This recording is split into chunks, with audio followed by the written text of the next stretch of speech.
Magandang umaga po sa bawat isa. Tayo po ay magpapasimula na ng ating gawain ngayong umaga.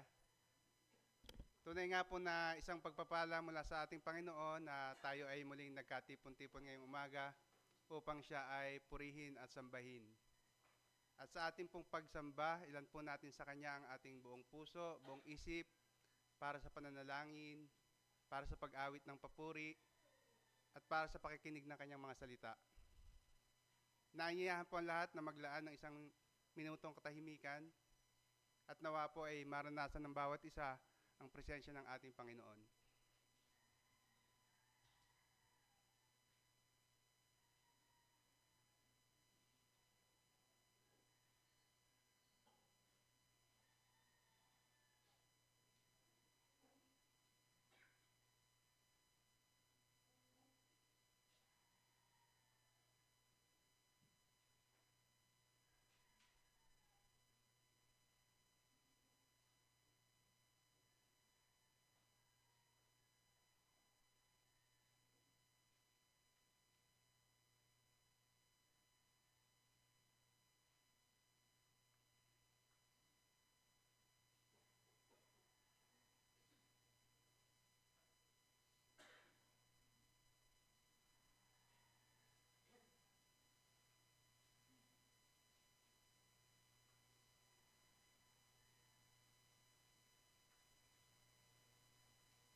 Magandang umaga po sa bawat isa.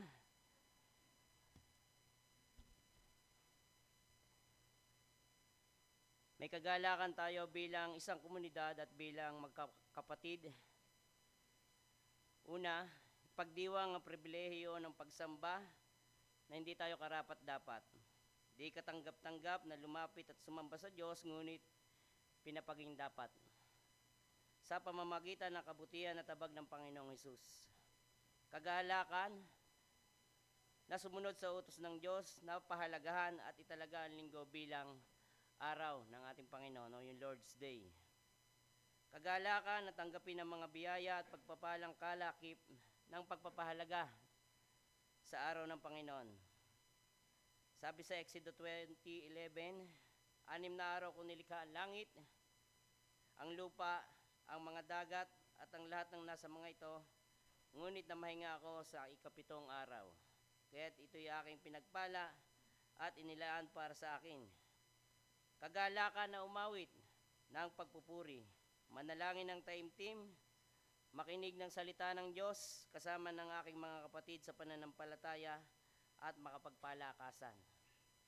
Kagalakan na may pagpatotoo na ang pagsamba sa Diyos ay di kaabalahan, kundi ating kagalakan. Na ito'y ginagawa nating di napipilitan bagkus ay kusa at may pag-asam. Tayo man ay may kagalakan sa ating mga kapatid na nagdaos ng kanilang kaarawan at anibersaryo. Noong March 10 po, si Marga Medrano, 5 po sila. Si Riley Picayo, si John James Malasarte, si Lance Gonzales, at si Kuya Ronald Dikinan. Noong 13 po, si Ate Lenilo. Yan. Noong 14, hapon, si Ate Iya Agoho. Ngayon naman po ay nagdaraos ang kanilang kaarawan, si Clarice de los Reyes, taga-Naik po ito, at saka si Ate Lydia Resilio.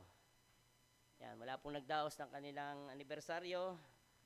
Happy birthday po sa bawat isa na nagdaos ng kanilang kaarawan. Ang tunay na pagsamba ay magagawa lamang ng tunay na binuhay ni Kristo. May tunay na kagalakan niya itong ginagawa. Ngunit hindi kailanman ito magagawa ng isang taong patay. Hiwalay at walang tunay na kaugnayan kay Kristo. Ang patay hindi makakasamba, ang binuhay may tunay na pagsamba. Muli para sa mga binuhay ng Diyos, halina't sumamba sa Espiritu at katotohanan. Welcome sa C4 Worship Service.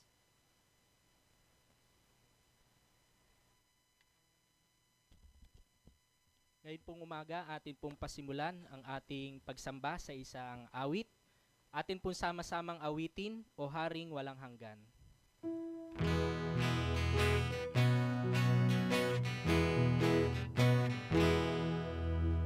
O Haring Walang Hanggan, kami ko'y iyong tulungan, magawitan.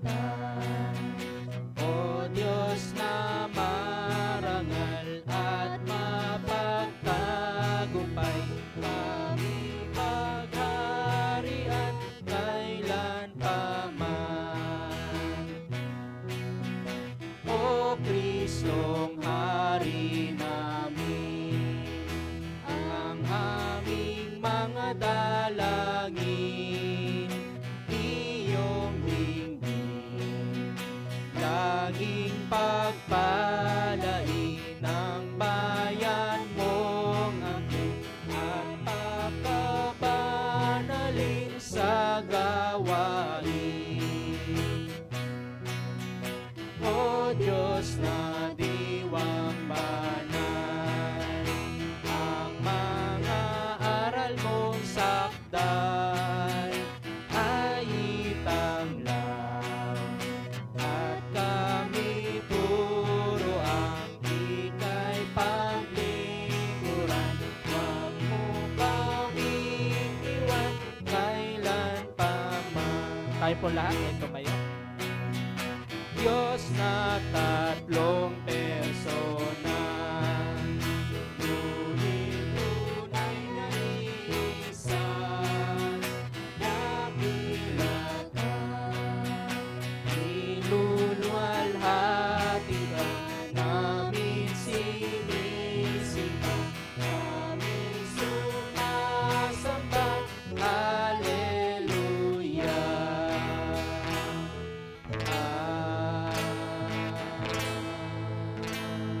Amen.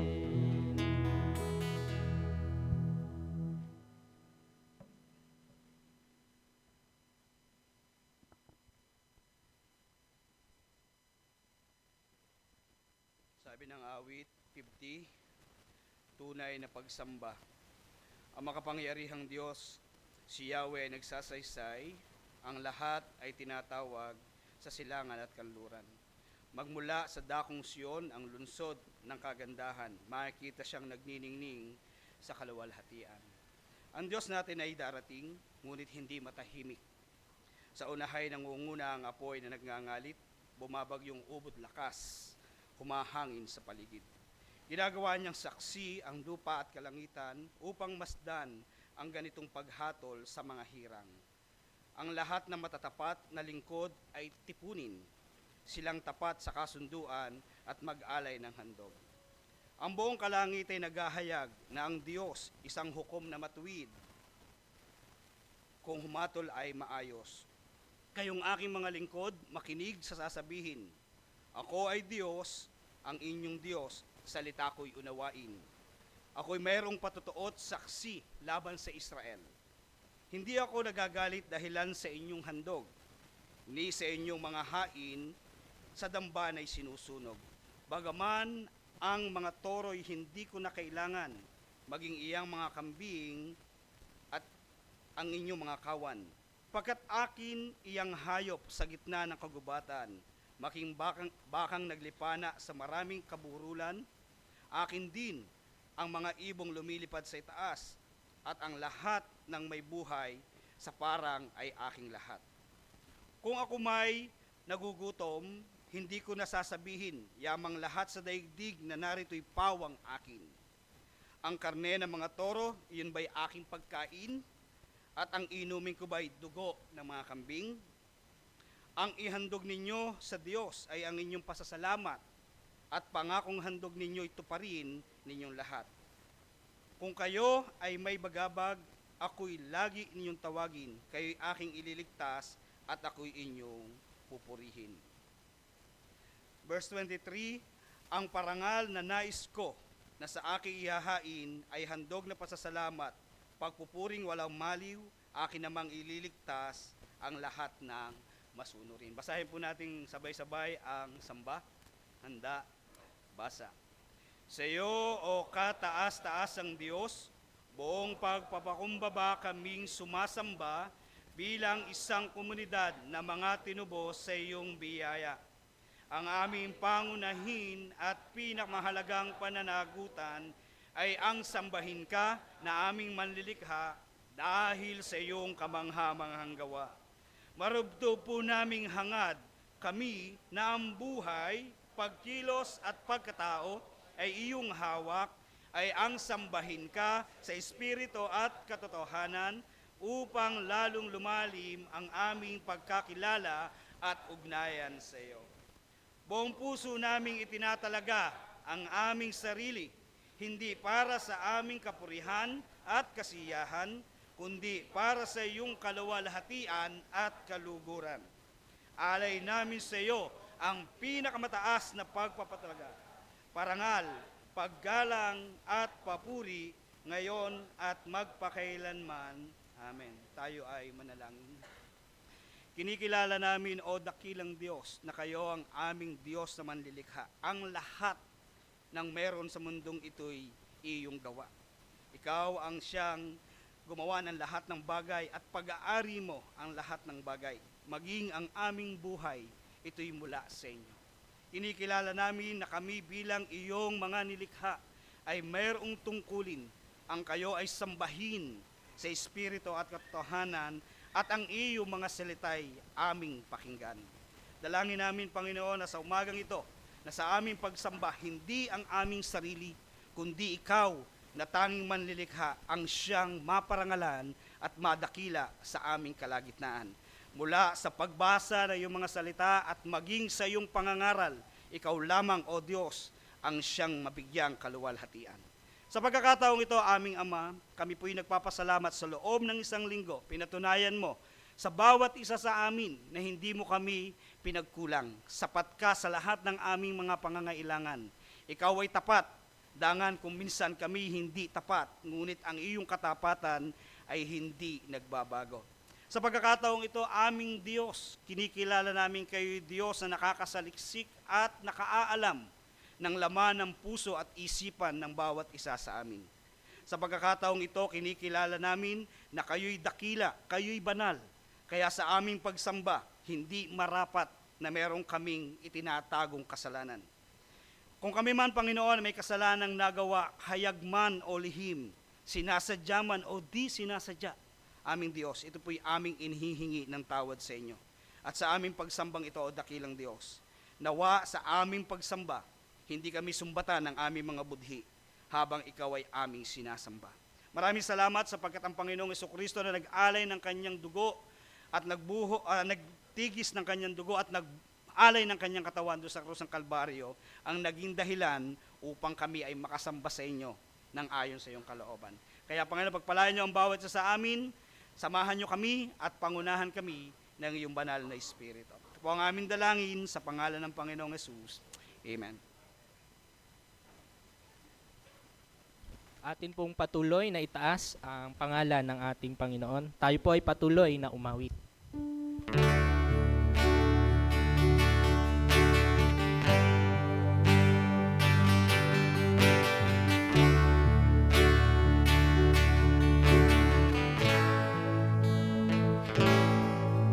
Dahil sa iyo, O Diyos, kung kaya kami naririto, naglilingkod, sumasambat, nagpupuri sa'yo.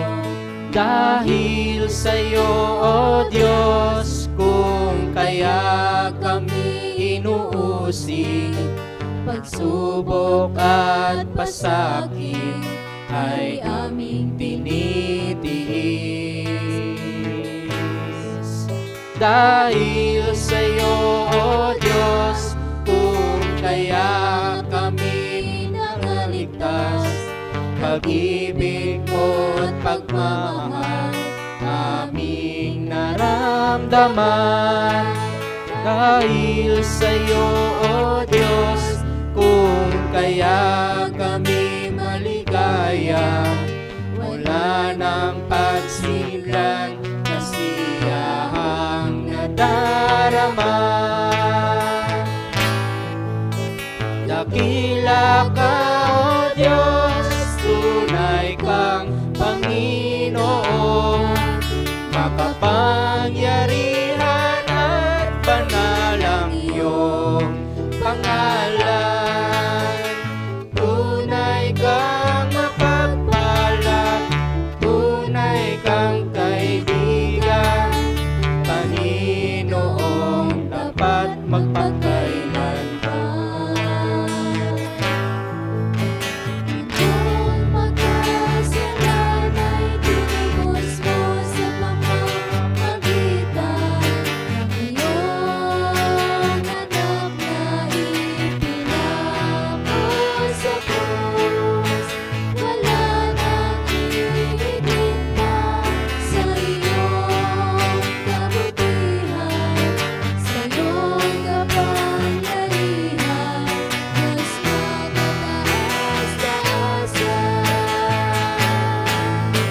Dakila ka, O Diyos, tunay kang Panginoon, makapangyarihan at banal ang iyong pangalan. Tunay kang mapagpala, tunay kang kaibigan, Panginoong tapat magpakailanman. Dakila ka, O Diyos, tunay kang Panginoon, makapangyarihan at banal ang iyong pangalan. At tunay kang mapagpala, tunay kang kaibigan, Panginoon dapat magpakailanman, magpakailanman. Amen. Ang ating Diyos po ay walang katulad. Siya lamang ang nag-iisa, ang bukod tanging hari.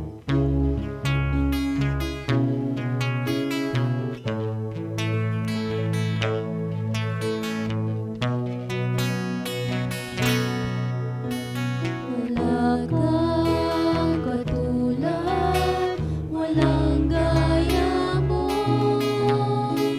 Ikaw lang ang Diyos na sinasambang lubos. Sa paglipas ng panahon, ikaw pa rin hanggang ngayon. At magpakailanman, Panginoon, itataas, ihahayag, pangalan mo'y itatanyag, ang pagsambay, iaalay, Panginoon, ikaw lamang.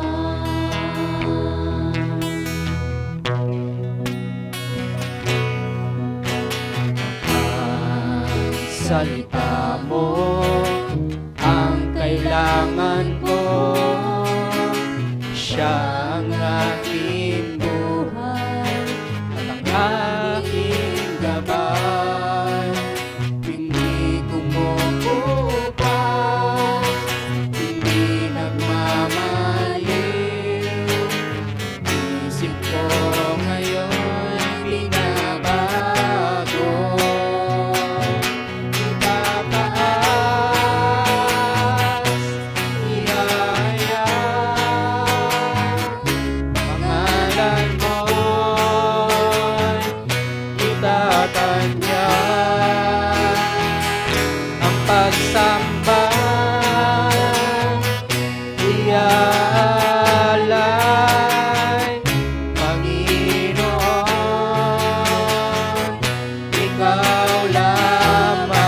minsan pa, sabihin po natin sa Panginoon.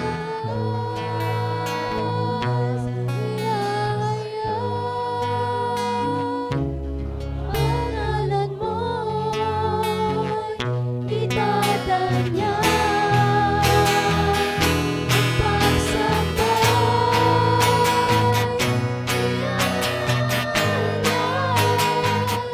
Panginoon,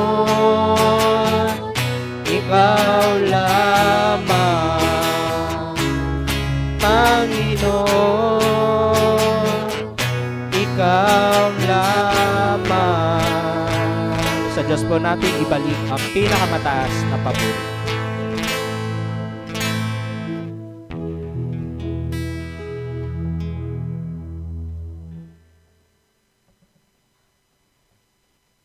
Atin pong buksan ang ating mga banal na kasulatan sa aklat ng Deuteronomio, Kabanatang 8. Babasahin ko po ang talatang 11 hanggang 20. Ako na lamang po ang babasa at tunghayan po ninyo sa inyong sarili sipi ng banal na kasulatan. Huwag ninyong kalilimutan si Yahweh na inyong Diyos. Sundin ninyo ang kanyang mga utos at mga tuntunin. Kung kayo'y namumuhay na, nangangsagana, nakatira na sa magagandang bahay, at marami ng alagang hayop, at marami ng naipong pilak at ginto, huwag kayong magmamalaki.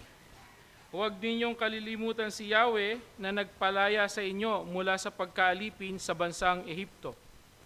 Siya ang pumatnubay sa inyo sa inyong paglalakbay sa malawak at nakatatakot na ilang na puno ng makamandag na mga ahas at alakdan. Nang wala kayong mainom, nagpabukal siya ng tubig mula sa isang malaking bato. Kayo'y pinakain niya roon ng mana, isang pagkaing hindi ninyo kilala. Pinaranas niya kayo ng hirap para kayo'y subukin at turuang magpakumbaba. Ang lahat ng iyo'y sa ikabubuti rin ninyo. Kaya huwag na huwag ninyong iisipin na ang kayamanan ninyo'y bunga ng sariling lakas at kakayanan. Subalit alalahanin ninyong si Yahweh na inyong Diyos ang nagbibigay sa inyo ng lakas upang yumaman kayo. Ginagawa niya ito bilang pagtupad niya sa kanyang pangako sa inyong mga ninuno. Kapag siya'y tinalikuran ninyo at sumamba kayo sa Diyos-Diyosan, ngayon pa'y binabalaan ko na kayo na malilipol kayo. Kung hindi ninyo papakinggan ang kanyang tinig, malilipol kayo tulad ng nangyari sa mga bansang ipinalipol sa inyo ni Yahweh. Pagpalain po ng Panginoon ang pagkabasa ng kanyang mga salita.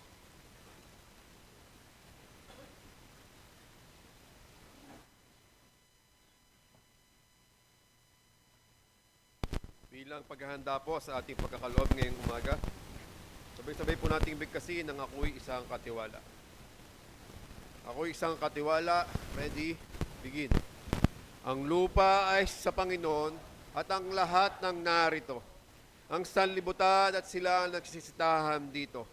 Kinikilala ko ang Panginoon na may lalang, may-ari, taga-alalay at tagapamahala sa buhay. Sa Kanya ako'y nabubuhay, kumikilos at may pagkatao. Ang aking buong pagkatao at ang lahat ng aking tinataglay ay sa Kanya.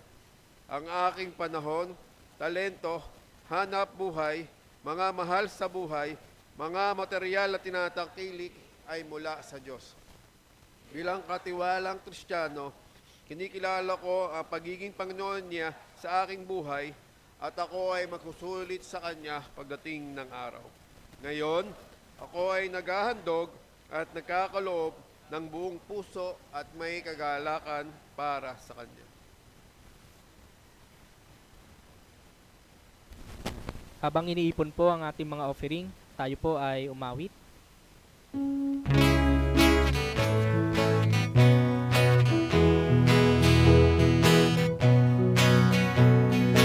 Buhay ko ay pagharian mo, lubos ang ihandog sa'yo. Ang kamay ko iyong gamitin sa dakong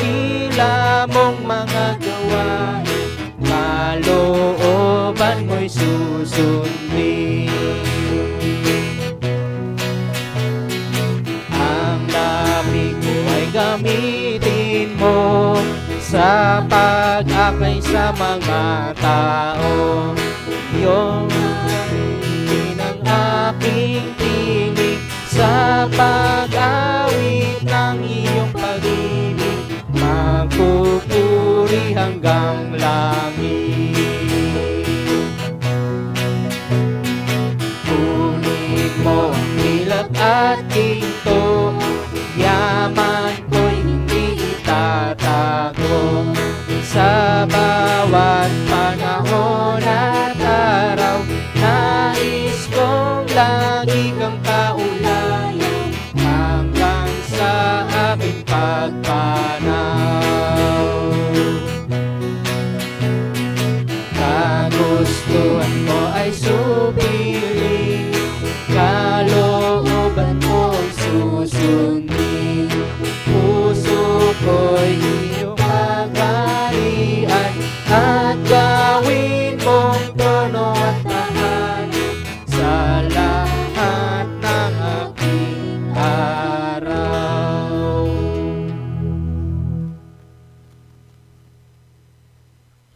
Nihilingan po ang lahat na tumayo at awitin po natin ang awit na pasasalamat.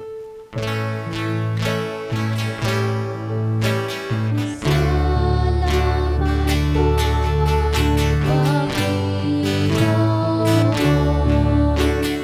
sa iyong pag-aabot.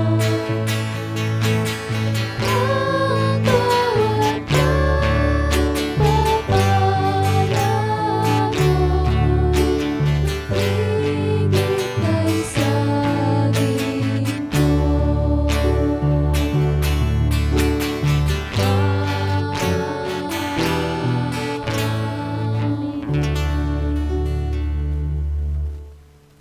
Panginoon, maraming salamat po sa isang linggong lumipas ng biyaya at kaloob nyo. Dalangin po namin ang mga kaloob na ito ay magamit po sa pagkapatuloy ng inyong gawain dito sa lupa. At kahilingan din po para sa mga kapatid namin na hindi nagkaroon po ng pagkakataon na makibahagi sa gawain ito. Bigyan niyo po sana sila ng provisions at kalakasan po sa kanilang physical at spiritual na kalalagayan. Ito po ang aming dalangin. In Jesus' name we pray. Amen. Mangyari pong manatiling nakatayo para po sa pagbasa ng teksto ngayong umaga.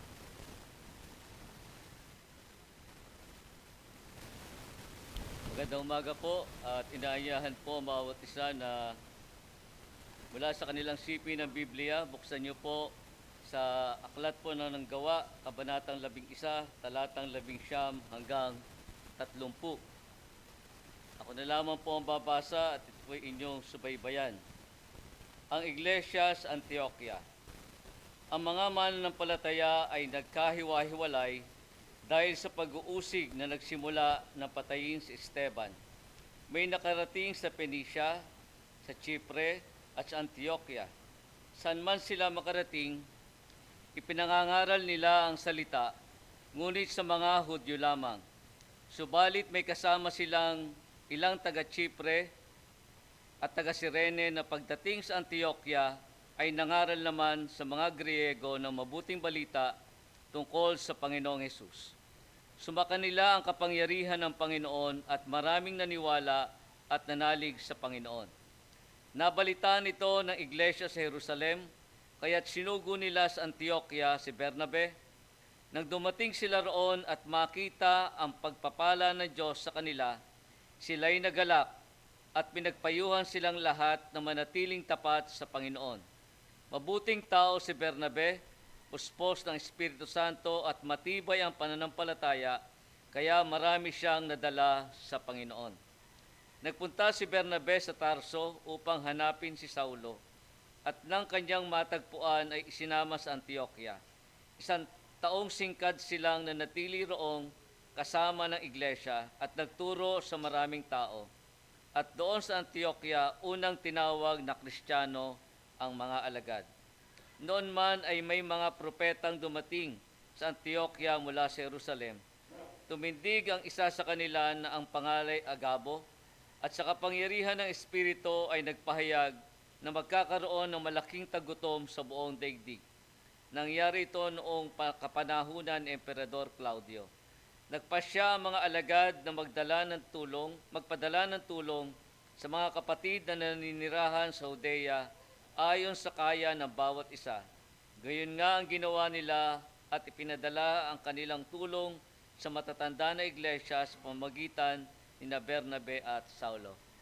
Pagpalain po ang pagkakabasa ng salita ng ating Panginoon at pakinggan po natin ang mensahe niyang ipagkakalob sa atin ngayon ni Pastor Willie.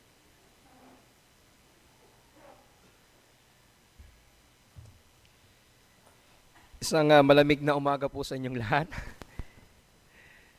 Muli po ay salamat sa biyaya ng Panginoon para sa pribilehiyo na muli ay makapangaral ng salita ng Diyos sa inyo pong iglesia. Mga kapatid, kapag may nadaragdag na mga miyembro sa ating pong iglesia, paano ba natin ito tinitingnan? Ito ba ay purong gawa ng Diyos o purong gawa lamang ng tao? Dahil ba ito sa galing ng programa o sa sipag ng mga miyembro? Sa ating teksto ngayong umaga na ating binasa, makikita natin dito ay ang soberanong pagkilos ng Diyos sa kaligtasan ng isang tao, at sa kabilang banda, ang mga mananampalataya ay matapat na nangangaral at nagbabahagi ng Ebanghelyo. Ito ang makikita nating kombinasyon ng paglago ng iglesia ng Antioch. Habang ang kamay ng Diyos ay kumikilos, ang paa at bibig ng mga mananampalataya ay kanila namang ginagamit sa pagbabahagi ng Ebanghelyo.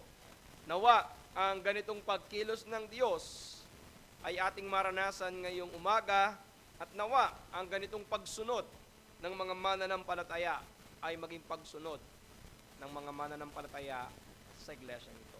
Bago muli nating basahin ang ating pong teksto, tayo muna ay dumako sa Panginoon sa panalangin. Ama naming Diyos, muli kami ay nagpapasalamat dahil meron kaming mga kasulatan na maaari naming makita ang makapangyarihang gawa po ninyo sa buhay ng iyong iglesia. O aming Diyos, ang aming dalangin kung paano ka kumilos sa iglesia ng Antioch at kung paano tumugon ang mga mananampalataya dito. Ganon namin ito maranasan.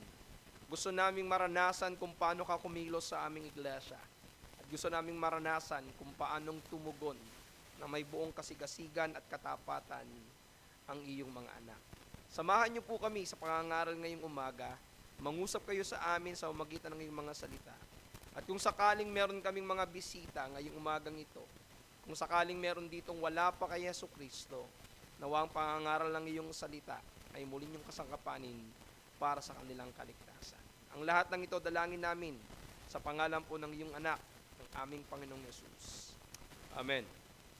Muli ko po kayong aaniyahan, mga kapatid, na buksan muli sa aklat ng mga gawa for the second time para lalo nating maintindihan ang ating teksto sa aklat ng mga gawa, kabanatang 11, ang talata ay 19 hanggang 30. Acts chapter 11, from verse 19 to verse 13. Again, I'll be reading sa ang Biblia. Verse 19, yaon niyang nagsipangalat sa ibang lupain dahil sa kapigatian na nangyari tungkol kay Esteban, ay nangaglakbay hanggang sa Phoenicia at sa Chipre at sa Antioquia, na hindi nagsasaysay kanino mang salita, kundi sa mga Hudyo lamang. Datapwat may ilan sa kanila, mga taong taga Chipre at taga Sereni, na nang sila'y magsidating sa Antioquia, ay nagsalita naman sa mga Griego na ipinapangaral ang Panginoong Yesus. At sumasa kanila ang kamay ng Panginoon, at ang lubang marami ay nagsampalataya ay nangagbalik loob sa Panginoon. At dumating ang balita tungkol sa kanila sa mga tenga ng iglesia na nasa Jerusalem, at kanilang sinugo, sina Bernabe hanggang sa Antioquia. Na nang siya'y dumating at makita ang biyaya ng Diyos, ay nagalak at kanyang inaralan ng lahat na sa kapasyahan ng puso ay magsipanatili sa Panginoon, sapagkat siya'y lalaking mabuti at puspos ng Espiritu Santo at ng pananampalataya, at maraming tao ang nangaparagdag sa Panginoon. At siya'y naparoon sa Tarso upang hanapin si Saulo. At nang siya ay kaniyang masumpungan, ay kanyang dinala siya sa Antioquia. At nangyari na sa buong 1 taon, sila'y nakisama sa iglesia at nagsipagturo sa maraming tao, at ang mga alagad ay pinasimulang tawaging mga Kristiyano sa Antioquia. Nang mga araw ngang ito'y may lumusong sa Antioquia ng mga propetang galing sa Jerusalem. At nagtindig ang isa sa kanila na nagangalang Agabo na ipinaalam sa magitan ng Espiritu Santo na magkakagutom ng malaki sa buong sanglibutan, at nangyari ng mga kaarawan ni Claudio. At ang mga alagad ayon sa kaya ng bawat isa ay nagpasimulang magpadala ng saklolo sa mga kapatid na nasa Judea, na siya nga nilang ginawa na ipinadala nila sa mga matanda sa pamamagitan ng kamay ni Bernabe at ni Saulo. Mga kapatid, binasa po natin ang salita ng Diyos mula sa Aklat ng Mga Gawa, Kabanatang 11, talatang 19 hanggang 30, naway pagpalain ng Panginoon ang pagbasa at pangaral ng kanyang nagbubungang salita. Pinamagatan ko po ang ating mensahe ngayong umaga na kapag ang kamay ng Diyos ay kumikilos sa iglesia, ito ay nagbubunga. Kapag ang kamay ng Diyos ay kumikilos sa iglesia, ito ay nagbubunga. Alam niyo mga kapatid, napakaraming mga bagay ang pwede nating matutunan sa binasa natin ngayong umaga. Ibig sabihin, napakaraming mga paksa ang pwede nating pag-usapan sa umagang ito mula sa mga talata na ating binasa. Pero gaya po ng mga pag-aaral, bagamat maraming mga side topics na pwede tayong makita sa mga teksto, sa ating talata na ating binasa ay makikita natin yung pinaka-central message, yung pinaka-topic na gustong iparating sa atin ng talata na ating mga binasa. At ito ay patungkol sa soberanong pagkilos ng Diyos sa iglesia na nagresulta ng matapat na pagsunod ng mga mananampalataya sa Diyos at sa kaligtasan ng mga nakarinig ng Ebanghelyo. So yung parang matingkad na tema ng talata na ating binasa ay patungkol sa soberanong pagkilos ng Diyos. At dito ko pukuhanin ang ating mensahe ngayong umaga. And this is our message. Kapag ang kamay ng Diyos ay kumilos sa iglesia, ang ginagawa ng mga mananampalataya ay magbubunga. Kapag ang Diyos ang gumagawa sa loob ng iglesia, ang ginagawa ng mga miyembro ay siguradong magbubunga. Sa ating panahon ngayon, marami tayong nakikitang mga iglesia na napakarami ng dumadalo. Pero gusto ko lamang magpaalaala sa atin mga kapatid, na ang isang iglesia ay maaaring dumami dahil lamang sa magagandang programa. Subalit hindi lagi nangangahulugan na dumarami ang miyembro, ito ay bunga ng pagkilos ng Diyos. Ibig sabihin, pwedeng mangyari na dumami ang mga miyembro at dumadalo sa iglesia nang dahil lamang sa mga pamamaraan ng tao. Yung tinatawag nating mga marketing strategy. Alam nyo, ang mga iglesia ay napasok na rin ang mga marketing strategy kung paano mo mahihimok ang mga tao na dumalo sa iglesia. Nandiyan yung pagagandahin mo ang iyong gusali, pagagandahin mo ang parking space, hahanap ka sa isang lugar na kung saan ang mga tao ay magi-enjoy sa pag-attend. There was a time that I heard one church in America na kung saan sa kanilang panambahan merong restaurant, maganda ang parking at merong gym, may swimming pool. Kaya pagdating mo doon, ay para ka nagbabakasyon. Kaya naman thousands ang uma-attend sa kanila. But it doesn't necessarily mean na kapag marami ang dumadalo sa iglesia, ito ay pagkilos ng Diyos. Ibig sabihin, pwede na ito ay dahil lamang sa mga estratehiya na ginagawa ng tao. Pero ang isang bagay na dapat nating tandaan, kapag ang iglesia ay makapangyarihang kinikilos ng Diyos, ito ay magkakaroon ng tunay na paglago. Dahil hindi na lamang pinuno ang kumikilos, kundi maging ang bawat ordinaryong miyembro. At ito yung masasabi natin na isang katunayan o isang sign na ang kamay ng Diyos ay gumagawa sa iglesia. Ito'y kapag ang lahat ng miyembro mula sa pinuno hanggang sa mga ordinaryong miyembro ay matapat na naglilingkod sa ating Panginoon. Sa ganitong paraan natin makikita na nagsimula at lumago ang iglesia ng Antioch. Ngayong umaga, ang aking panalangin nawa ay kilusin tayo ng Diyos kung paano siya kumilos sa iglesia ng Antioquia at nawa kung paano gumawa at sumunod ang mga mananampalatayang ito ay ganon din tayo sumunod at gumawa. Mula sa ating teksto, mga kapatid, meron 3 puntos tayong pag-uusapan. Subalit dahil medyo mahaba ang ating pong teksto, at yan na nasabi ko sa inyo kanina, there are a lot of things na pwede nating pag-usapan. Minabuti ko po na 1 puntos lamang muna ang ating pag-usapan. Kung loloobin po ng Panginoon ay itutuloy natin ito sa susunod na buwan. Pero gusto kong ipakita sa inyo, ano ba yung 3 puntos na gusto kong pag-usapan natin sa tekstong ito? Una, kinilos ng Diyos ang mga ordinaryong mananampalataya para magbahagi ng Ebanghelyo. Yan yung po yung ating pag-uusapan mula verse 19 to 21. Yung pangalawa, Lord willing, next month, kinilos ng Diyos ang mga pinuno ng iglesia para turuan ang mga miyembro. At pangatlo, kinilos ng Diyos ang mga miyembro na tumulong sa nangangailangang kapatiran. So makikita natin dito yung keyword natin ay kinilos ng Diyos. So ngayong umaga, pag-usapan lamang muna natin yung point number 1. Kinilos ng Diyos ang mga ordinaryong mananampalataya para magbahagi ng Ebanghelyo. Yan ang makikita natin sa ating binasa mula verse 19 to verse 21. Kapag tinignan po natin ang Biblia, ang ikalawang lokal na iglesia na pinangalanan ay ang iglesia ng Antioch. Ito ay ang lugar kung saan unang tinawag ang mga alagad ng mga Kristiyano. Sa Aklat ng Gawa ay maraming mga tawag na itinawag sa mga alagad. Tinawag silang mga nasa daan, tinawag silang mga mananampalataya, tinawag silang mga kapatid, tinawag silang mga banal. At sa Acts chapter 11 verse 26, dito nagmula o nag-originate ang salitang Kristiyano. Pero hindi muna natin i-discuss ito ngayon. Ito po ay ating bibigyan ng pansin kapag nakaabot na tayo sa verse 26. Pero, ang gusto ko makita natin ngayong umaga is, alam po ba ninyo kung paano nagsimula ang iglesia ng Antioch? I do not know kung paano nagsimula ang iglesyang ito.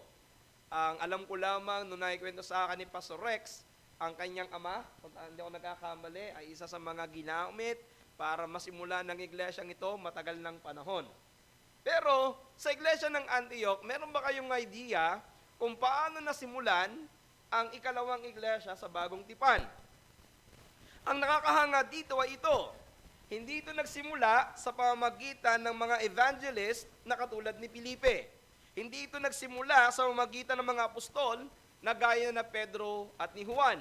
At hindi rin ito nagsimula sa pamamagitan ng mga trained pastor. Bagkus, ayon sa ating binasa, nagsimula ito at nabuo sa pamamagitan ng soberanong pagkilos ng Diyos sa mga ordinaryong miyembro na umalis sa Jerusalem nang dahil sa pag-uusig na nagsimula nung pinatay si Esteban. Dahil sa soberanong pagkilos ng Diyos, sa halip na sila ay mapahina at matakot nang dahil sa kanilang mga dinaranas na pag-uusig, at gamitin nila itong excuse para sila ay hindi magpatuloy sa kanilang pananampalataya. On the other hand, ginamit ito ng Diyos para lalo silang maging matapat, para lalo silang maging masigasig sa pagbabahagi ng Ebanghelyo. Ayon sa talata na ating binasa, dahil daw po sa pag-uusig ng ilan, o sa pag-uusig, ang ilan sa kanila ay nakarating sa Phoenicia, sa Chipre, at sa Antioquia. Pero hindi nila kinaligtaan na ibahagi ang ebanghelyo. Pero sabi ng ating talata, pero yung ilan sa kanila ay nangaral lamang ng ebanghelyo sa kanilang mga kalahi. Ito ay ang mga Hudyo. Pero meron daw pong mga taga-Chipre at mga taga-Sirene na kasama nila na nung sila ay nakarating sa Antioquia, ay nag-aral din ng ebanghelyo maging sa mga Hentil. Dito nakita natin na ang ebanghelyo ay lumaganap ng dahil sa pag-uusik. Tandaan natin, kailangan nyo itong maalaala o kailangan nyo itong tandaan na ang mga mananampalataya sa Jerusalem ay hindi umalis lamang ng dahil sa sila ay inuusig. Merong pong utos ang Panginoon sa kanila na kapag sila ay inusig, sila ay pupunta sa ibang lugar. Ibig sabihin, hindi lamang yung pag-uusig ang dahilan, kundi merong soberanong plano ang Diyos sa bawat inuusig. At ito nga ang kanilang ginawa. Sila ay umalis sa Jerusalem para dahil sila inuusig, pero hindi nila kinaligtaan ang isang tungkulin. Ano yun? Ipangaral ang ebanghelyo. Ito yung dahilan kung bakit ang ebanghelyo ay nakarating hindi lamang sa bayan ng mga Hudyo, maging sa lupain ng mga Hintil. Kung babalikan natin ang mga naunang kabanata, naunang mga talata in Acts chapter 11, verses 1 to 18, si Pedro po ang formal na nagsimula ng pangangaral ng ebanghelyo sa mga Hintil.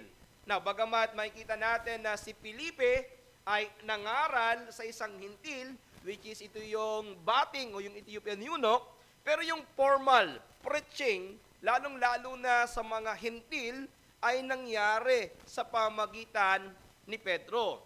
Kung kaya pagkatapos po nito, saan man mapunta ang mga mananampalataya, ibinabahagi na nila ang ebanghelyo sa lahat ng mga tao, ito man ay mga Hudyo o mga Hintil. Ayon sa talata, noong makarating sila sa Antioquia, ang sabi po dito sa wika ng ang Biblia ay nagsaysay o nagsalita sila sa mga nakakasalamuha nila. Now, yung salitang Griego po sa salitang speak ay laleo. Nang ibig sabihin ng laleo ay normal na pakikipag-usap o normal na pakikipagkomunikasyon. Kaya ang ibig sabihin nito, itong mga mananampalataya na inusig na nanggaling sa Jerusalem, na nakarating ng Phoenicia, ng Chipre at ng Antioquia, ay hindi po yung literal na nangangaral ng ebanghelyo na gaya ni na Pedro at ni na Pablo na parang mga orators, na parang katulad ng ginagawa ko ngayon, na sila ay tumatayo at nangangaral ng malakas, bagamat maaring may mga gumagawa ng ganon, pero yung ginamit ditong salita na laleo, ang ibig sabihin nito ay ito, ibinabahagi nila ang ebanghelyo sa lahat ng tao na kanilang nakakasalimuha araw-araw. Nang ibig sabihin, sa kanilang araw-araw na pakikipag-usap, palagi nilang ibinabahagi ang ebanghelyo. Alam niyo mga kapatid, nung nabasa ko po ito, bigla akong napaisip, may ganito pa kayang mga miyembro ng iglesia na merong napakalaking pagpapahalaga sa ebanghelyo, kung saan hindi niya hinahayaan yung mga taong kanyang nakakasama araw-araw ay hindi man lamang mabahagi na ng ebanghelyo. Yung hindi man niya formal na maibahagi ang ebanghelyo na gaya ng isang pastor na nangangaral, pero naibabahagi niya ang ebanghelyo sa magitan ng kanilang simpleng pag-uusap, kung saan kanilang naibabahagi ang patungkol sa kaligtasan, na kung saan sa araw-araw nilang pakikipag-usap, palagi niyang nababanggit ang Panginoong Yesus sa harap ng mga taong hindi pa mananampalataya. Ganito po yung ginawa nitong mga mananampalatayang ito. nung sila ay umalis ng Jerusalem, naglalakbay sila hanggang sa makarating ng Antioquia, yung lahat ng mga tao na kanila nakakasama, maaaring nakakasamang kumain, maaaring nakakasama sa paglalakbay, ay hindi nila hinahayaan na hindi makarinig ng Ebanghelyo. Alam nyo mga kapatid, kailangan ng C4 ng ganitong mga miyembro. Kailangan ng C4 ng mga miyembrong palaging handang magbahagi ng Ebanghelyo sa mga taong kanyang kasalamuha, sa mga taong kanyang nakakasama, mula sa kanyang pamilya hanggang sa kanyang mga katrabaho, mga kaklase o mga kaibigan. Isinasama niya sa kanyang mga pakikipag-usap ang Ebanghelyo ng Panginoon. Ang tawag ko dito ay intentional evangelism. Hindi ka nagbabahagi ng Ebanghelyo kung may pagkakataon. Gumagawa ka ng pagkakataon para maibahagi ang Ebanghelyo. Anong ibig sabihin nito? Maraming mga pagkakataon, ang sinasabi natin ay, I will be given the chance or the opportunity na magbahagi ng Ebanghelyo, magbabahagi ako. Pero hindi ganito ang ginawa ng mga mananampalatayang ito. Ang ginawa nila intentional, na kapag sila ay merong kasama, sila ay nagbabahagi ng Ebanghelyo. Kayo po ba, gising pa, ay merong ganitong pagpapahalaga sa Ebanghelyo? Na meron kang intensyon na ang Ebanghelyo ng Panginoong Jesucristo ay malaman ng mga nakakasama mo, ng mga nakakatabi mo, ng mga nagiging kausap mo. May mga halimbawa tayo sa banal na kasulatan na hindi sila nag-intay ng pagkakataon, kundi gumawa sila ng pagkakataon para ang Ebanghelyo ng Panginoon ay mapakinggan ng kanyang mga kasama. Nandiyan po si Mateo at si Sakeo, mga maniningil ng buwis. Anong ginawa nila? Naghanda sila sa kanilang bahay at nag-anyaya ng mga kaibigan dahil pupunta doon ang Panginoong Yesus. Alam nyo, ito yung ang ginawa nila, naggawa sila ng celebration kahit hindi nila birthday. Naggawa sila ng celebration dahil alam nila na darating at bibisita doon ang Panginoong Yesus. Sa pagkakataong iyon ay mababahagi na ng Ebanghelyo yung kanilang mga kasamang maniningil ng buwis. Naalala niyo po ba si Cornelio? Nung si Cornelio ay kinilos ng Diyos para ipasundo itong si Pedro para malaman niya kung paano magkaroon ng kaligtasan. Alam niyo ba ang ginawa nitong si Cornelio? Inanyayahan niya ang kanyang mga kamag-anak at ang kanyang mga sundalo sapagkat darating si Pedro para mangaral ng Ebanghelyo. Gumawa siya ng pagkakataon para merong mabahaginan ng Ebanghelyo. Ganito rin na makikita natin doon sa bantay kulungan. Matapos ipakilala ni Paul and Silas ang Panginoong Kristo, ang ginawa nitong bantay kulungan ay inanyayahan sina Pablo at Silas na pumunta sa kanyang bahay at tinawag niya ang kanyang mga kasama upang magkaroon ng pagkakataong makarinig ng Ebanghelyo. At mayroong pare-parehas na naging tugon nito. After they hear the gospel, marami sa kanila ang naligtas at na bautismuhan. Ibig sabihin, sila ay gumawa ng pagkakataon para maibahagi ang Ebanghelyo.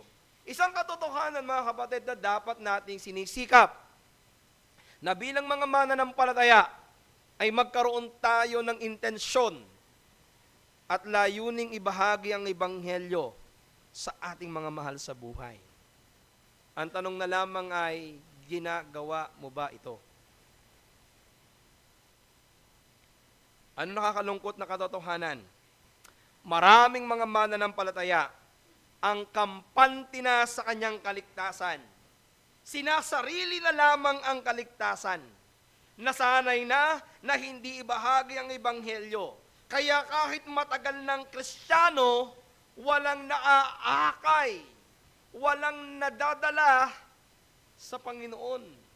Kaya kahit sabihin ng matagal ng mananampalataya, walang nakakaalam na siya'y mananampalataya dahil hindi niya ibinubuka ang kanyang bibig at hindi niya inaanayahan na dumalo sa pangangaral ng Ebanghelyo. Kaya kahit matagal ng Kristiyano, ang nangyari ay mas nasanay na gumawa ng dahilan para hindi mag-ebanghelyo. Gagawa ng maraming dahilan na siya ay natatakot, busy, walang sapat na kaalaman, at marami pang mga dahilan. Mas maraming dahilan kaysa gumawa ng mga paraan para makapagbahagi ng ebanghelyo. Kung babalikan natin mga kapatid, ang mga mananampalataya sa ating teksto, sila ay inusig dahil sa sila ay nangangaral ng ebanghelyo. At ang dahilan niya ng kanilang pangangalat ay dahil sa pag-uusig. Therefore, sila yung meron sanang mas mabigat na dahilan. Sila sana yung merong mas maraming excuses para wag na lamang munang magbahagi ng ebanghelyo. Dahil ang nakasalalay dito ay ang kanilang buhay, ang kanilang pamilya, at ang kanilang kabuhayan. Imagine nyo po ito, mula sa Jerusalem, naglakbay sila sa ibang bayan. Anong iiwanan mo dito? Iiwanan mo ang iyong pamilya. Iiwanan mo ang iyong trabaho, ang iyong negosyo. At iingatan mo ang iyong buhay. Pwede natin sabihin, they have all the reasons para wag na lamang munang magbahagi ng ebanghelyo. Pwede sabihin nila, time out muna. Pero hindi. Sa kabila ng matinding pag-uusig, they choose to follow the Lord. At ang ginawa nila, hindi sikreto, kundi sa bawat tao na kanilang nakakasalumuha, ibinabahagi nila ang Panginoong Hesukristo. Ibinabahagi nila ang kaligtasan na kanilang natamasa. Bakit?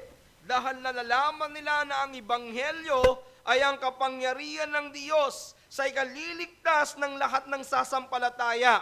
Kaya hindi nila ikinahiya ang ebanghelyo. Hindi sila natakot magbahagi ng ebanghelyo kahit pa ang buhay nila ang maging kabayaran nito. Meaning to say, because they understand kung gaano kahalaga ang ebanghelyo, ito yung dahilan kung bakit sila hindi natatakot. Kung bakit sila hindi nangihina. Sapagkat alam nila ito ang tanging paraan upang ang isang makasalanang hiwalay kay Kristo ay makatagpo ng kaligtasan. Ito lang ang tanging paraan upang ang isang taong mapapahamak nang dahil sa kanyang kasalanan ay makatanggap ng buhay na walang hanggan. Ano naging resulta ng kanilang katapangan, ng kanilang kasagasigan? Verse 21, at sumaka nila ang kamay ng Panginoon, at ang lubhang marami ay nagsampalataya at nangagbalik loob sa Panginoon. Anong resulta? Nung kumilos ang kamay ng Diyos, ang sabi ay marami ang nagsisampalataya at nangagbalik loob sa Panginoon. Marami ang mga naging mananampalataya nang dahil sa mga mananampalataya na ito na hindi tumigil sa pagbabahagi ng ebanghelyo. So meron po ditong dalawang bagay na magkatuwang na gumagawa sa pag-iibanghelyo. Una, ang Diyos. Ang soberanong Diyos ang kumikilos sa nagbabahagi ng ebanghelyo at ang soberanong Diyos ang kumikilos sa binabahaginan ng ebanghelyo. Saan natin nakita ang ganyang katotohanan? Balikan natin yung chapter 10 ng Acts. Ganito yung ating makikita. Inihanda ng Diyos si Cornelio na tatanggap ng ebanghelyo sa pamamagitan ng pangitain ng isang anghel. Habang itong si Cornelio ay nananalangin, nagpakita ang anghel sa kanya. at sinabi sa kanya na kanyang ipasundo ang isang lalaking nagngangalang Pedro na nasa Hopa. On the other side naman, habang itong si Pedro ay nananalangin din, ay biglang nagpakita uli sa kanya ang isang pangitain. Merong bumaba sa kanyang harapan na isang kumot na naglalaman ng maraming pagkain. Mga hayop na gumagapang at lumilipad. Ang sinabi sa kanya ng Panginoon, pumatay ka at kumain. Anong sabi ni Pedro? Matigas kasi si Pedro, hindi pwede, Panginoon. Hindi pa ako kumakain ng maruming pagkain. Pero sinabi ng Panginoon sa kanya, ang nilinis ng Diyos, huwag mong ipalagay na marumi. At sabi ng talata, may ikatlong ulit ito na nangyari. Ibig sabihin, ikatlong ulit dito si Pedro tumanggi, hanggang sa ito ay bumalik sa langit. At habang itong si Pedro ay naguguluhan pa, anong kahulugan nito? Muling nagsalita sa kanya ang Panginoon at sinabi, bumaba ka, sapagkat may susundo sa iyo. At nung si Pedro ay bumaba, nakita niya ang tatlong hintil na siya ay sinusundo. At siya po ay hindi na tumanggi. Siya ay sumama. At pagdating po niya doon sa lugar ni Cornelio, dito na nangyari yung plano ng Diyos. Si Pedro, naintindihan niya na ang disenyo pala ng Diyos ay hindi lamang maligtas ang mga Grieg, ang mga Hudyo, kundi maligtas maging ang mga Hintil. Nang ibig sabihin na huwag mong ipalagay na marumi ang nilinis ng Diyos, yung tinitingin nilang maruming mga tao ng mga Hintil ay huwag na lang itingin na marumi sapagkat sila ay nilinis ng Diyos. At itong isang Hintil na walang pakikisalamuha sa mga Hudyo ay nakinig. So makikita nyo dito, ang Diyos ang naghanda sa mga pangapangaralan at ang Diyos ang naghanda sa mga ngaral. At anong resulta? Kaligtasan ng sangbahayan ni Cornelio at ng kanyang mga kasama. Mga kapatid, ganito ang ating nakikita sa talata na ating pinapag-aralan. Ganito ang makikita natin na kung saan ang Diyos ay soberanong kumilos sa mga tao na kung saan ay mangangaral ng Ebanghelyo at soberanong kumikilos sa mga papangaralan ng Ebanghelyo. Tandaan po ninyo mga kapatid, ang paniniwala ho kasi ng mga Hudyo, para maligtas ang isang Hintil, kailangan muna niyang maging isang proselyte Jew.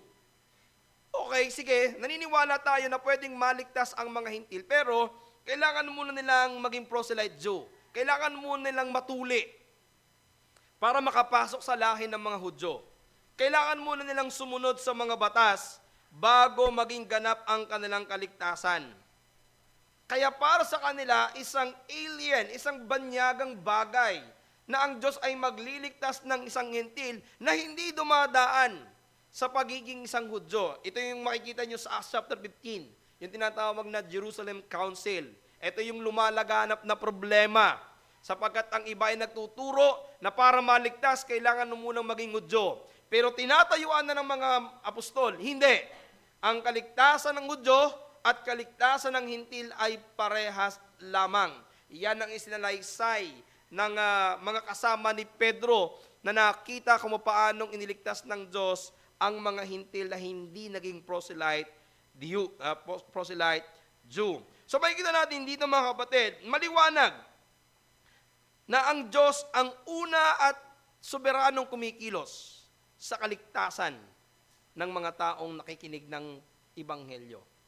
Pangalawa, sino yung katuwang ng Diyos? Ang mananampalataya. Ang kasangkapan ng Panginoon para ipangaral ang Ebanghelyo ay ang mga mananampalataya. Ikaw yun. Tayo yun. Maaari sanang gamitin ng Panginoon ang mga anghel para mangaral ng Ebanghelyo. Dahil kung tutuusin, ang ibig sabihin ng anghel ay messenger. Kung meron talagang mensahero, ito na yung mga anghel. At kung ang mga anghel ang gagamitin ng Panginoon, baka mas marami ang maabot nila. Una, ang mga anghel, pwedeng pumunta sa isang lugar na hindi sumasakay. Sa isang iglap, nandito sa lipa. Next week, isang segundo, isang minuto, nasa Amerika. At syempre kung mga anghel ito, makapangyarihan to. Pwede silang mangaral sa mas maraming tao. Hindi mo kailangang suportahan. Hindi niya kakain. Hindi niya kailangan ng bahay. Hindi niya kailangan ng mga material na bagay. Ibig sabihin, God can use the angels to preach the gospel. But no, hindi sila. Hindi silang ginamit ng Diyos. Hindi sila ang binigyan ng Diyos ng pribilehiyo na ipangaral ang Ebanghelyo. Kanino? Sa atin. Sa iyo. Sa akin. Nakikita mo ba ito na isang malaking pribilehiyo na ikaw ay maging kapartner ng Diyos sa kanyang ministeryo at sa kanyang layunin na mapalawak ang kanyang kaharian sa mundo. Kaya naman nung ito'y makita ng mga mananampalatayang ito, ang naging tugon nila ay pagsunod. Ang naging tugon nila ay kasagisigan sa pagbabahagi ng Ebanghelyo. At kung nyo makikita dito mga kapatid, ito pa yung isang mga dito, ang mga mananampalatayang ginamit dito ay mga unknown believer. Hindi sila mga kilalang mananampalataya. Hindi sila mga apostol, hindi sila mga pastor. Sino sila? Ordinaryong miyembro ng iglesia. Hindi sila yung mga sikat. Hindi sila yung mga pulpiters. Hindi sila yung mga nasa pulpito. Hindi sila yung mga leader ng church. Hello? Sila yung mga ordinaryong miyembro na naintindihan ang halaga ng kaligtasan kung kaya ibinahagi nila ito sa mga tao na kanilang nakakasalamuha. Imagine ninyo, ginamit sila ng Panginoon para magsimula ng iglesia sa Antioch, na iglesia na may kombinasyon ng Hudyo at ng Hentil.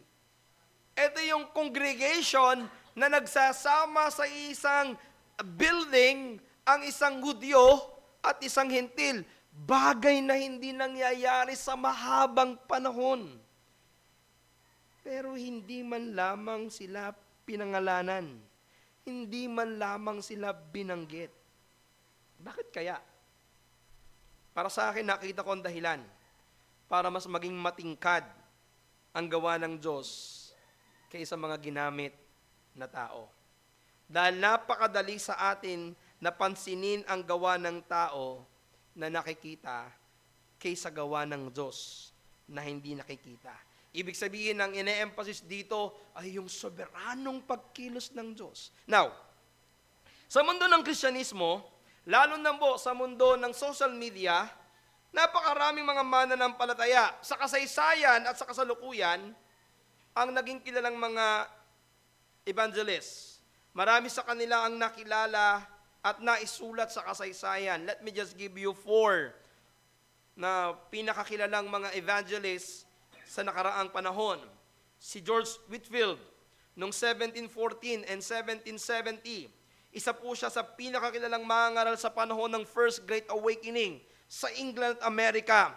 Kilalang-kilala noon si Whitefield bilang isang open-air evangelist.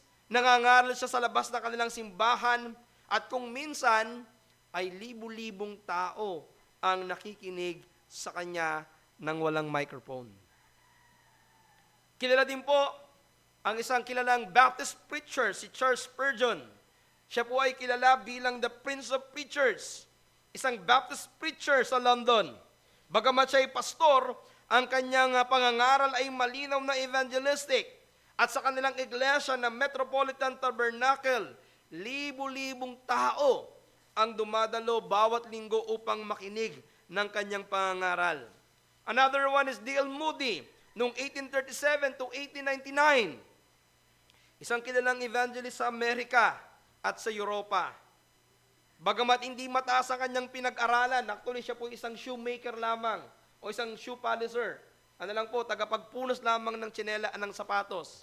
Pero ginamit siya ng Diyos upang mangaral sa napakaraming malalaking pagtitipon. At sa modern day, Siguro narinig nyo na ito. Si Billy Graham. 1918 to 2018. Isa sa pinakakilalang evangelist sa modernong panahon.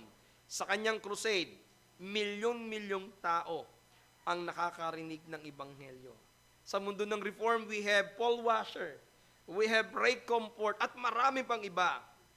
Now, liliwanagin ko lamang, wala pong masama kung ikaw ay makilala sa pag-iibanghelyo, lalo sa panahon natin ngayon na pwede mong gamitin ang social media, but please, do not do it for the sake of likes and for the sake of views.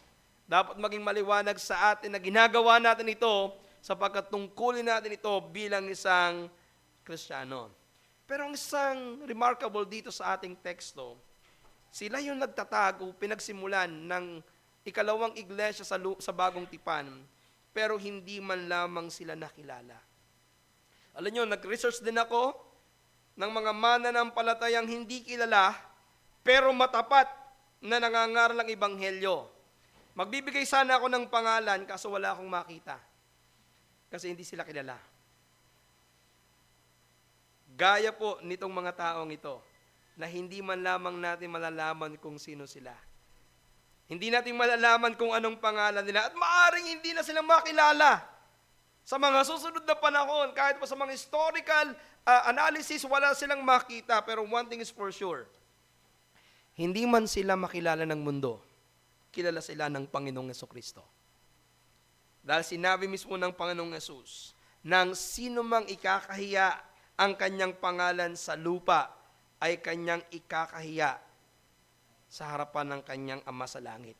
Pero ang sino mang kinikilala ang kanyang pangalan sa harapan ng mga tao, ay kanyang kikilalanin sa harapan ng kanyang Ama sa langit. Ayon sa Matthew chapter 10, verse 32 to 33. Kaya isang bagay ang sigurado mga kapatid, hindi man pinangalanan ni Lucas ang mga taong ito, nakakasigurado tayong kinilala ng Panginoong Yesus ang kanilang kasigasigan at katapatan sa pagbabahagi ng Ebanghelyo. Kaya mga kapatid, ang pagbabahagi ng Ebanghelyo ay hindi natin dapat ikahiya. Bagkus dapat natin itong ikarangal na maging kabahagi tayo sa pagpapalawak ng kaharian ng Diyos. Sabi ni John Calvin, nothing is more honorable than to be instrument of God for the salvation of souls. Ibig sabihin, walang higit na marangal na gawain kaysa gamitin ka ng Diyos na isang taong walang saysay upang dalhin ang dakilang kaligtasan sa pamamagitan ni Kristo. Sabi ni Pablo in 2 Corinthians chapter 4, verse 7, datapwat na sa amin ang kayamanang ito sa mga sisidlang lupa, upang ang dakilang kapangyarihan ay maging sa Diyos at huwag sa amin. Nakikita ni Apostol Pablo ang kanyang sarili bilang isang walang saysay, bilang isang sisidlang lupa. Pero alam niya na ang kanyang daladala ay ang kapangyarihan ng Diyos sa ikaliligtas ng mga makasalanan. Alam niyo mapatid, gaya tayo ng isang banga na yari sa lupa na pinaglagyan ng isang mamahaling kayamanan. Nung pagitan ng 1947 to 1956, sa mga kuweba na malapit sa Dead Sea, sa Qumran, Israel, dito po natagpuan ang tinatawag na Dead Sea Scroll na nakalagay sa mga clay jars para maprotektahan ang mga sensitibong dokumento. Ang mga scroll na ito ay naglalaman ng mga sinaunang teksto ng Biblia. Kasama po dito ang ilang bahagi ng Genesis, Isaiah at Psalms, at iba pang mga religious book ng mga Hudyo bago dumating si Kristo. Ito po isang napakahalagang ebidensya sa kasaysayan ng Biblia at sa kasaysayan ng mga Hudyo na nagpapatunay lamang sa integridad ng Biblia na kung saan hanggang ngayon ay ginagamit natin. Pero pag-isipan niyo po ito, ang banga mismo na nagsilbing sidlan ay simple lamang. Ayon sa nabasa ko, ito ay mahigpit ang pagkakatakip Kaya ang posibleng ginawa nila ay binasag nila itong banga na ito para makuha nila yung scroll na siyang napakahalagang kayamanan. Now, what's the point? Ganito tayo. Tayo yung mga simpleng lalagyan. Pero ang pinagkatiwala sa atin ng Diyos ay ang pinakamahalagang bagay sa mundo. Ang Ebanghelyo. Ang ikaliligtas ng mga makasalanan. Isipin mo na lamang, para kang binigyan ng isang susi para makarating sa langit. Ipinagkatiwala sa iyo ang susi para ang isang tao ay makapasok sa kaharian ng langit. At ang susi na yon ay walang iba kundi si Jesus. Ang kaibahan lamang nga ito, ang ipinagkatiwala sa atin ay hindi para itago.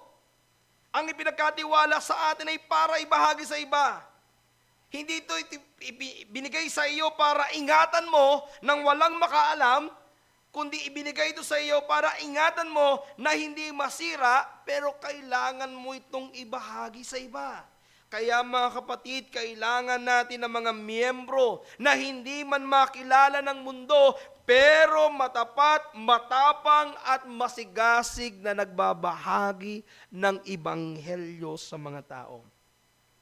Ang tanong na lang ngayong umaga, meron bang tutugon sa C4? Meron bang mga miyembro dito sa C4 na tutugon, na magiging matapang, masigasig at matapat na palaging magbabahagi ng Ebanghelyo kahit hindi sila makilala ng mundo.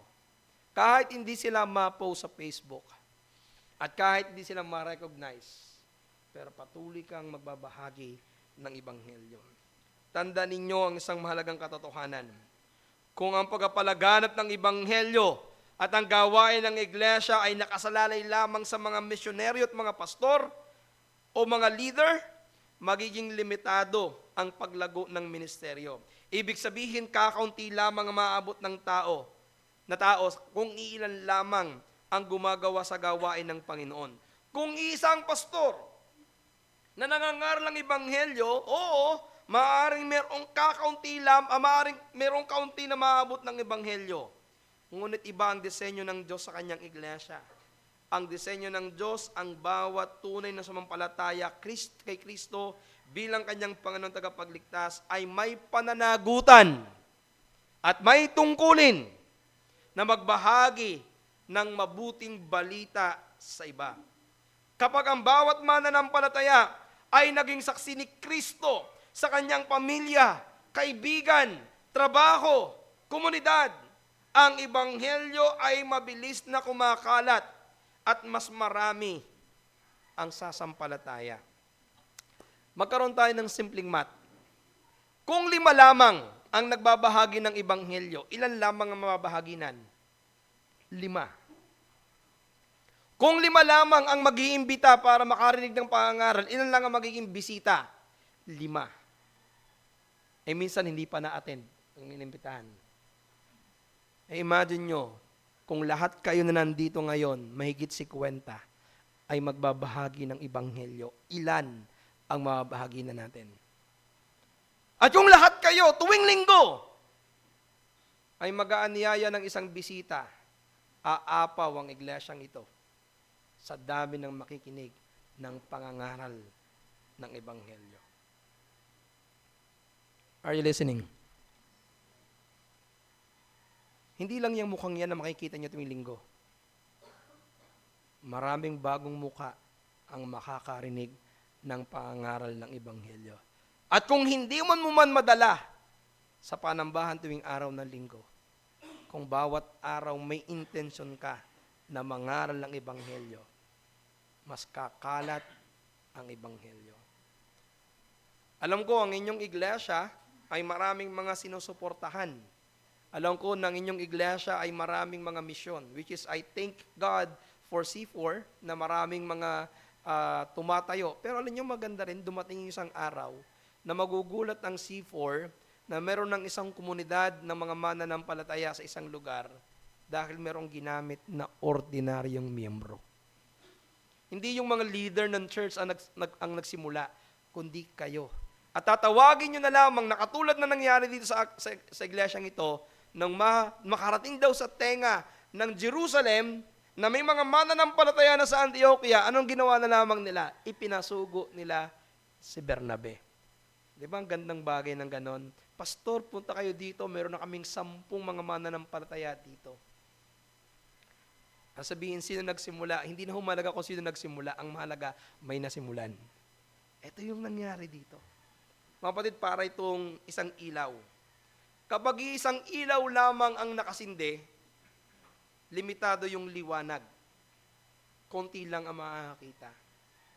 Pero subukan natin maraming ilaw ang sabay-sabay na nagliliwanag sa isang komunidad.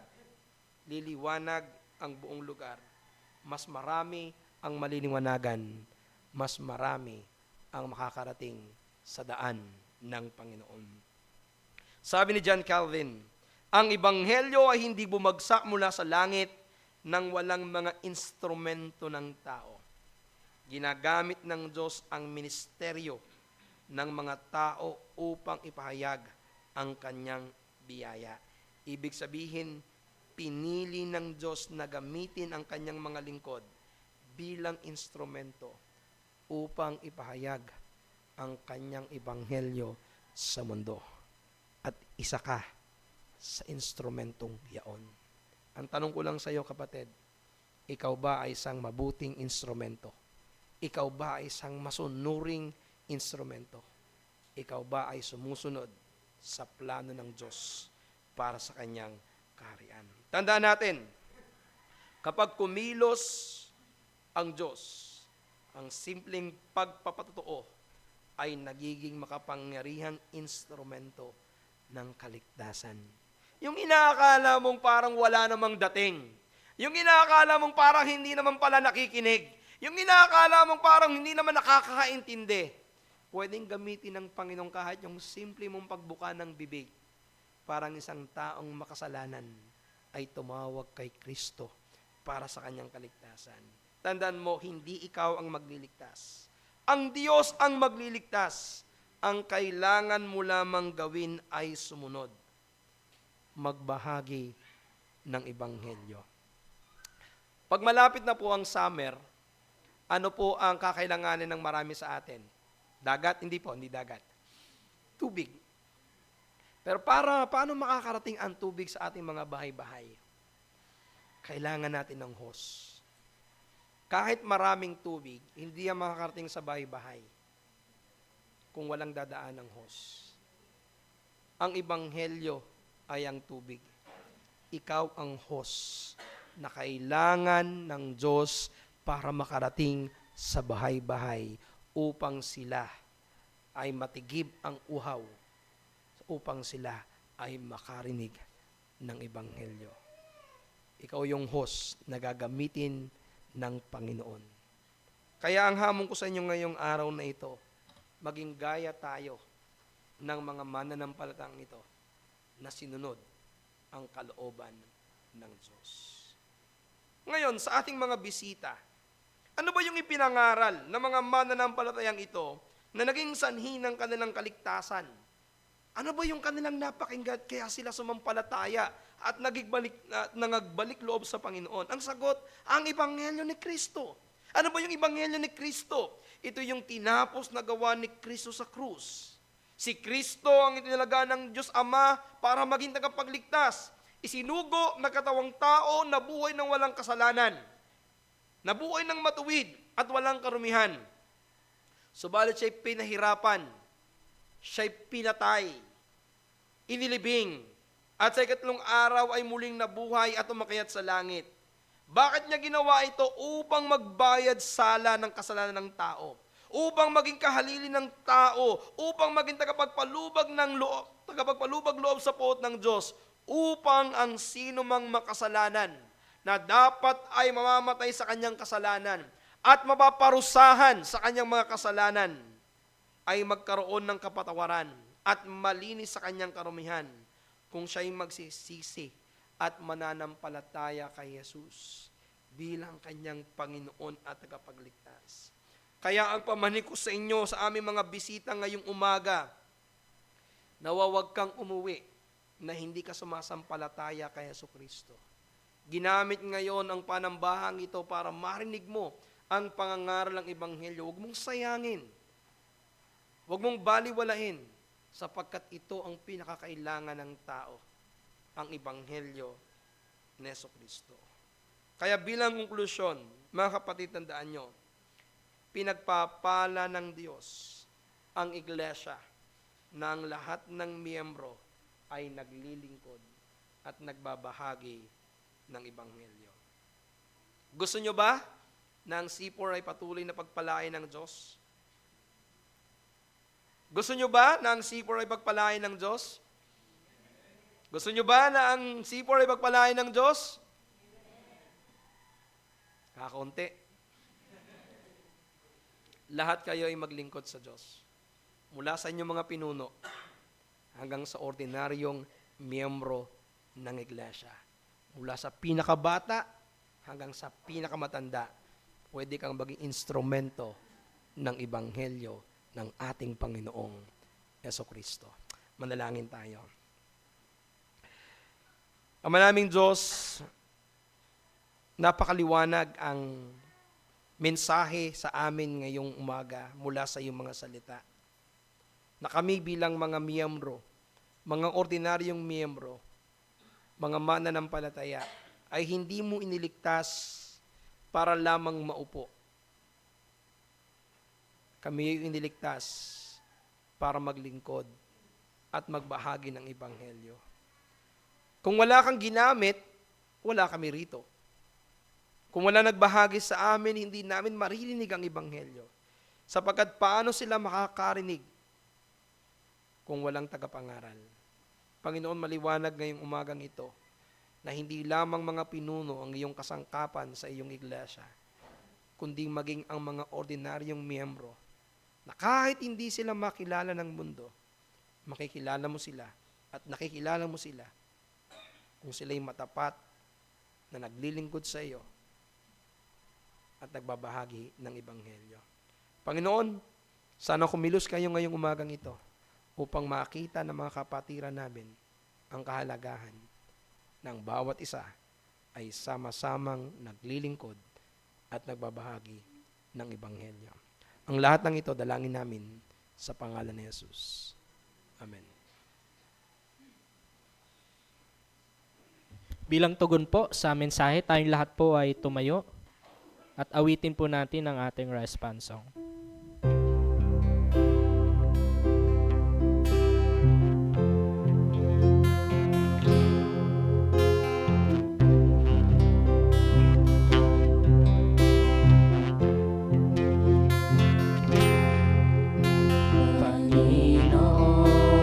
Panginoon, inaalay ko sa'yo ang aking buhay.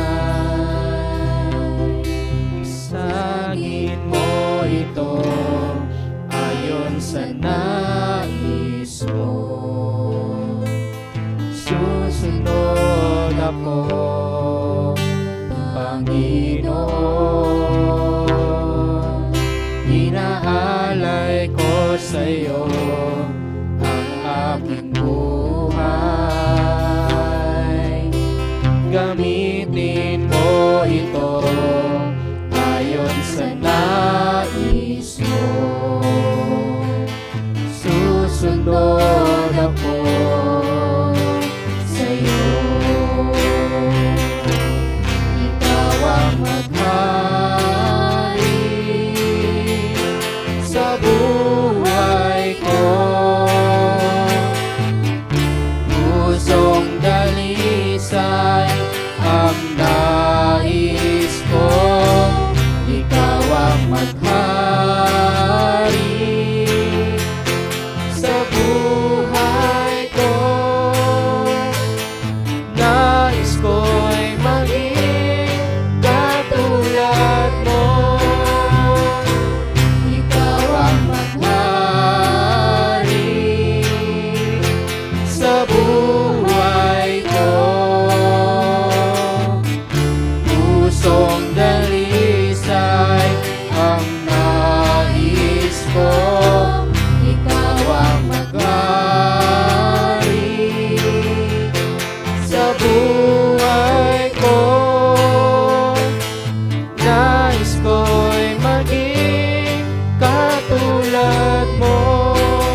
Ngayon, sa Kanya na makagagawa ng higit kaysa lahat ng ating inihingi o iniisip, ayon sa kapangyarihang gumagawa sa atin.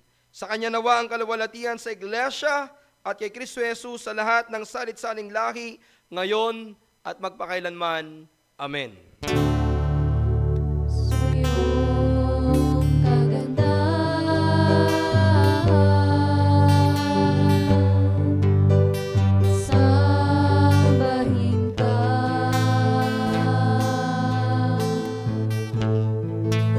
Sa iyong kabutihan,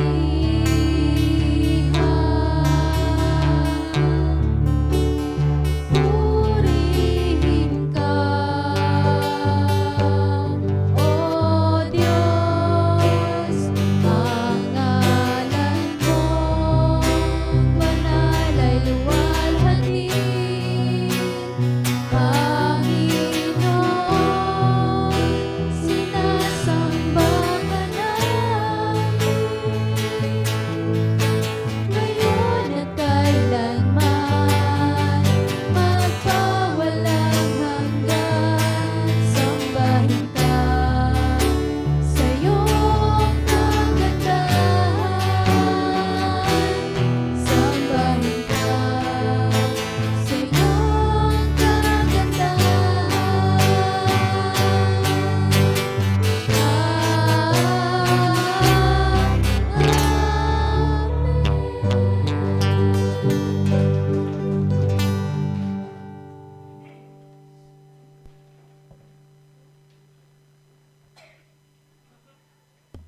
Para po sa ilang mga kapahayagan ng mga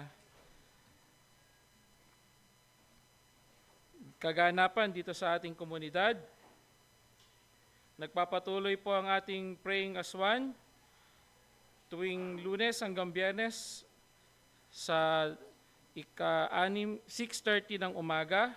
Pagka po Saturday, 6 a.m. Pagka po Konta Kuya Carlo, and then Saturday OFW, 8 a.m. Yun atin pong C4 virtual class, Tuesday, 7 to 8:30 p.m. And then pagka po yung Wednesday, meron tayong Day of Prayer and Fasting. 3 beses po ito na ginaganap tuwing Miyerkules. Una po sa ganap na ikawalo, yung fasting kick-off sa bandang alas 12 ng hapon, yun pong engaging accountability. At sa alas 3 po ng hapon, yung end session. And then meron po tayong nagpapatuloy na praying as one sa gabi, 7 to 7:15 p.m. Online po ito. Hope meeting every other Thursday, 7 to 8 p.m. C4 Family Live, every other Friday po ito, 6:30 to 7 p.m. At kasunod po niya yung Berean as one sa Dakong 7:15.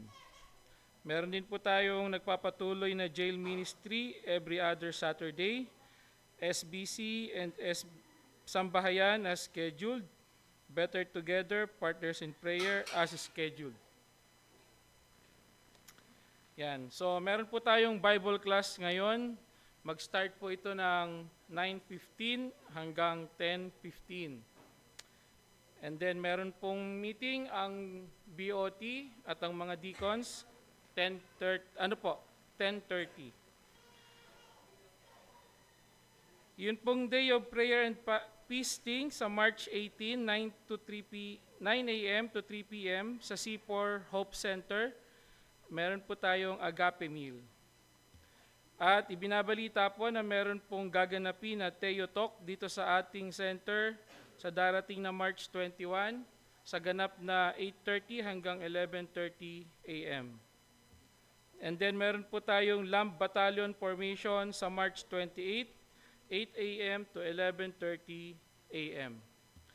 Pinapabati din po ng ating kasamang iglesia ang Leadership Conference 2026, Christ's Undeniable Authority. Sa March 28 din po ito, 8 a.m. to 3 p.m. sa Christ to the World, Makati. So meron po itong registration fee na 400 pesos. Included na po ang breakfast, lunch, snacks and materials. Meron din po tayong Seniors Fellowship na gaganapin sa March 29 after ng Lord's Table. At meron din pong gaganapin na hiking sa April 2 and 3. So panoorin po natin yung prepare nila na teaser video.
Yan, so inaanyayahan po ang mga kabataan. Yan. Okay, so open po sa lahat ng may kakayanan na makaakyat pa.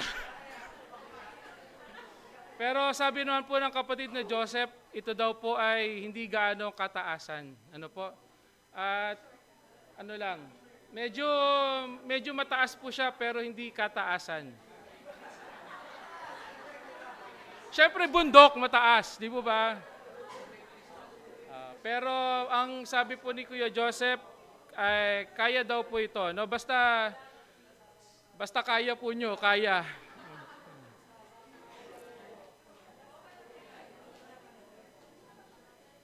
So meron din po tayong gaganapin na Naga Rohi Summer Camp and Family Day.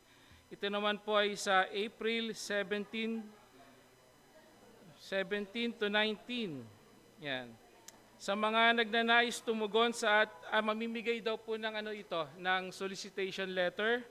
So lumapit lamang po kila Ate She at Ate Pe or contact Pastor Onin para po sa mga mapapadalan po ng mga letters at doon po sa mga nais magkaloob para po sa gawain na ito sa gaganapin sa Bicol. Ano po? And then yung ating pong C4 anniversary, fast approaching po ito, April 25, 8 a.m. to 3 p.m. At ang lugar po ay na-reserve na po natin ay ang Ponte Verde. Dito lang po yan, sa Santiago. Tama, Santiago. Ito na po yung na-rescheduled na na anniversary date dahil madalas po ay tayo ay nababagyo. Ayan. So nilipat po natin ng mas maaga para mas ma-enjoy yung pong family day. Sabado po ito hindi po ito Sunday kasi yung Sunday po ay Lord's Day. So paghandaan po natin April 25, 8 a.m. to 3 p.m. At wala daw po tayong CCI class for Book 4. Antabayanan na lang po yung susunod na date po nito. Meron po tayong mga visitors. Mangyari lamang po na tumayo upang kayo po ay aming makilala kapag tinawag po yung pangalan. Una po, invited ni Ate Jessie Prias, si Princess Ellie Bibon. Yun po siya. Welcome po. Invited naman po ni Kuya Lito Aguinaldo, si Kenneth Dave Padas, Jolina Kiohe, at Robena Mesa. Welcome po. At invited po ni Ate Elsie, si Lucas Patio. Bata po ito.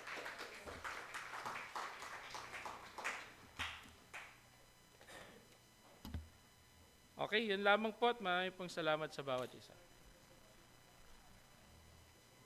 Salamat po, Kuya Leo. Tayong lahat po ay tumayo at ating ipagdiwang ang kabutihan ng ating Diyos sa atin at purihin ng Panginoon sa mensahe na nabahagi ngayong umaga. Tayo po ay sama-samang umawit.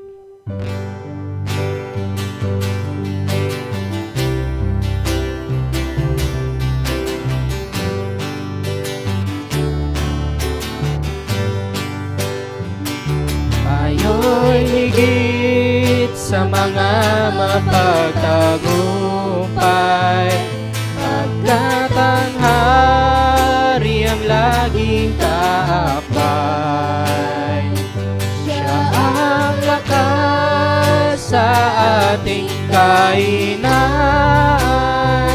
pagkat sa krus siya ay nagtagumpay.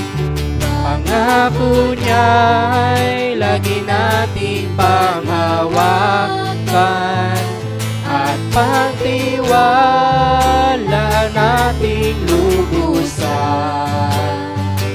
Diyos ang bigyang papurit karangalan, habang sa lupa ay nabubuhay.